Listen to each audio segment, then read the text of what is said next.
Nous terminerons ce journal avec de la danse contemporaine, chorégraphie signée Chantal Loyal. On t'appelle Vénus fait référence à la Vénus Hottentote, connue et exhibée pour ses fesses démesurées, à voir en fin de journal. Pour clore ce journal, je vous propose de la danse contemporaine avec On t'appelle Vénus, une création chorégraphique de Chantal Loyal qui sera présentée vendredi et samedi au Théâtre Aimé Césaire. Le commentaire de Henri Vigana sur des images de Gilles Filliot. On t'appelle Vénus. Je présume que tu t'en fous quand tu découvres la brume de Londres ou du Paris des grammairiens qui te veulent nu dans un mauvais poème. On t'appelle Vénus, c'est la toute dernière création chorégraphique de Chantal Loyal, mise en scène par Philippe Lafeuille sur des textes de Marc Verhabeck. Ils disent que tu bégais quand ils ne comprennent rien des mots coy du pays où tu as tout perdu. Ils t'exposent avec des nains, des géants, des bossus. La Vénus, c'est en fait la Vénus Hottentote, connue sous le nom de Barkman, qui s'appelait Swatché, femme Khoisan, asservie en Afrique du Sud par un fermier boer. Particularité, la Vénus Hottentote a déplacé les foules en Angleterre, puis en France, de 1810 à 1814, exhibée comme un animal de foire, aux fesses démesurées. Je n'ai pas amplifié comme la Vénus parce qu'elle était encore plus forte que moi, mais je pense que j'en ai déjà suffisamment pour que ça puisse faire le parallèle et qu'on puisse comprendre que bon, je suis calipige, elle l'était aussi, donc voilà. Et puis le corps de la femme noire de façon générale est calipige. Et bien que tu fasses toutes les choses qu'ils exigent de toi, ils te filent le train. Ils sont patrons de cirque, proxénètes, scientifiques. On te mesure, on moulera chaque partie de ton corps, mort. On t'a déjà tiré le portrait. Déjà au départ, on a été clair qu'on ne voulait pas faire ce qu'on appelle un biopic, c'est-à-dire raconter exactement l'histoire, il était une fois, elle est née là. Voilà. Moi, ce qui m'intéressait, c'est à travers cette histoire raconter les grands thèmes qui traversent cette histoire, l'enfermement, le racisme scientifique, le fait qu'elle soit partie de son pays pour faire fortune, soi-disant, et après toute cette histoire tragique du retour du corps, plutôt des morceaux du corps 200 ans après, en Afrique du Sud. Chantal Loyal dirige sa compagnie d'Ifekako. Guadeloupéenne, elle a fait ses premiers pas de danse dans un groupe folklorique, puis à Paris découvre en autodidacte la danse africaine, afro-antillaise et contemporaine. Aujourd'hui, Chantal Loyal est considérée comme l'une des plus brillantes chorégraphes et danseuses de sa génération. En fin de journal, les images d'un flash mob ou mobilisation éclair pour ceux qui ne connaîtraient pas encore l'expression. C'était au Lamentin ce matin, une soixantaine de jeunes se sont mis à danser sur une musique de Stromae.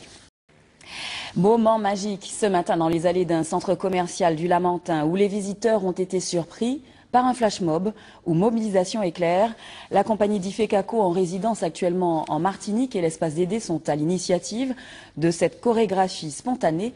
Une soixantaine de jeunes se sont mis en mouvement sur une musique de Stromae. Reportage Delphine Bess, Eddie Belle-Rose et Patrice Château-Degas. Tout commence par une journée ordinaire, dans un lieu très fréquenté. Pas d'annonce, aucune affiche. L'esprit du flash mob est de créer la surprise.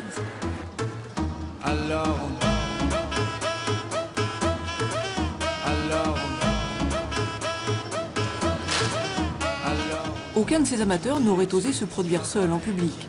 Hormis quelques heures de répétition ensemble, la plupart ne se connaissaient pas. Beaucoup n'avaient même jamais dansé.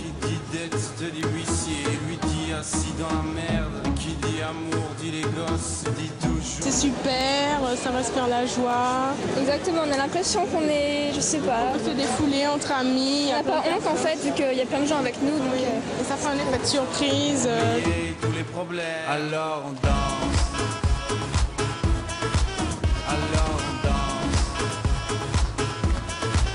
Quand je me suis dit, il y a une flash mob là, je voulais faire, j'ai dit maman je veux faire, je veux faire, je veux faire. C'est comme si je vis la danse, c'est beau la danse. Quand tu fais de la danse, tu te lâches, tu restes pas dans ton coin, c'est pas comme à l'école quand tu restes, tu dois obligatoirement faire ça. Alors que la danse tu te lâches, tu danses comme tu le sens. On se sent très léger, non? oui, voilà. Il y a une sorte d'euphorie.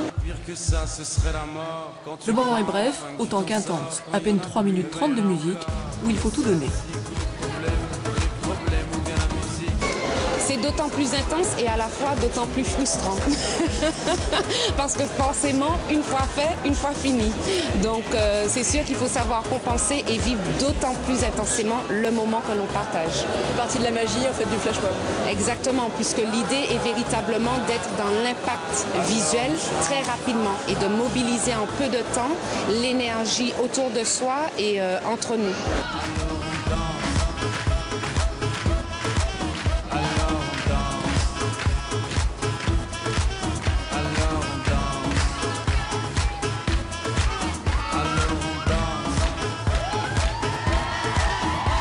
On voit les gens commencer à danser et tout, donc c'est quand même bien, puis c'est assez énergique et tout, donc c'est sympa. Donc voilà, ça fait un petit divertissement, voilà, on est sauvé. Ah oui, ça apporte un peu de joie, un peu de gaieté par rapport à l'ambiance de ce matin, c'était calme, triste. J'ai bien aimé par contre.